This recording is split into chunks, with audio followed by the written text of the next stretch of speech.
एक बहुत ही गरीब स्त्री अपनी एक बेटी के साथ रहती थी। उसकी बेटी का नाम चंदा था। दोनों ही भगवान गणेश के सच्चे भक्त थे। वह सदैव ही नियमित रूप से भगवान गणेश की पूजा करते और उसके पश्चात अपने कार्य में लग जाते थे। एक दिन उनके गांव में गणेश मेले का आयोजन हुआ। उस मेले में चंदा भी जाने लगी। तब उसकी माँ ने उसे 2 लड्डू दिए और बोली कि एक लड्डू भगवान गणेश को खिला देना और एक लड्डू तुम खुद खा लेना। दोनों लड्डू लेकर चंदा गणेश मेले में चली गई और वहां पर पहुंचकर गणेश भगवान की मूर्ति के पास जाकर उनसे कहने लगी कि आप एक लड्डू खा लीजिए, उसके पश्चात ही मैं भी अपना लड्डू खाऊंगी।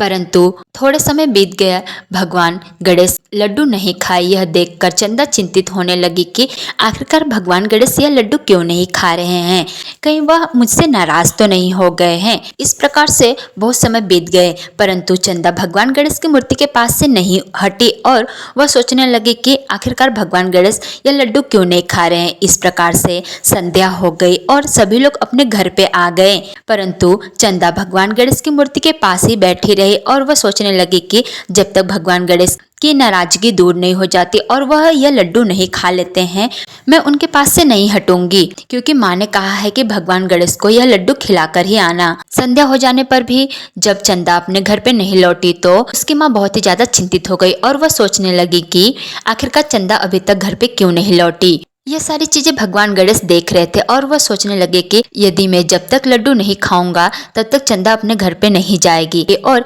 इस प्रकार से उसकी माँ चिंतित होती रहेगी। और साथ ही भगवान गणेश यह देखकर बहुत ही प्रसन्न थे कि चंदा उनकी एक सच्ची भक्त है। थोड़े समय के पश्चात भगवान गणेश चंदा के सामने प्रकट हुए और कहने लगे कि लाओ मैं यह लड्डू खा लेता हूँ। भगवान गणेश को लड्डू खाते हुए देखकर चंदा बहुत ही खुश हो गई और वह सोचने लगी कि आखिरकार भगवान गणेश की नाराजगी दूर हो गई।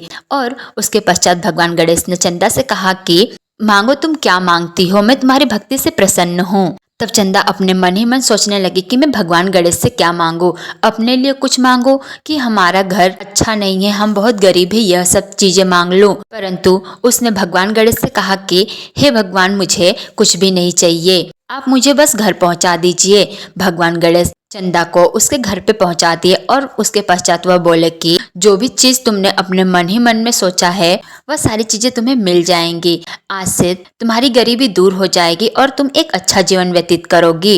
इतना कहकर भगवान गणेश अंतर ध्यान हो गए। जैसे ही चंदा अपने माँ के पास गई तो उसकी माँ बहुत ही खुश हो गई और चंदा ने अपनी माँ से भगवान गणेश की सारी बातें बताई। और थोड़े समय के पश्चात चंदा का झोपड़ी बहुत ही सुंदर घर बन गया और उनका घर सोने चांदी से भर गया। यह सारी चीजें देखकर चंदा और उसकी माँ समझ गए कि यह भगवान गणेश की ही कृपा है। दोनों ने भगवान गणेश को धन्यवाद कहा और उसके पश्चात दोनों ही माँ बेटी एक अच्छा जीवन व्यतीत करने लगी। इस प्रकार से कहा जाता है कि भगवान गणेश बहुत ही दयालु हैं। वो अपने सच्चे भक्तों की सदैव ही मदद करते हैं और सभी पर अपना कृपा बनाए रखते हैं।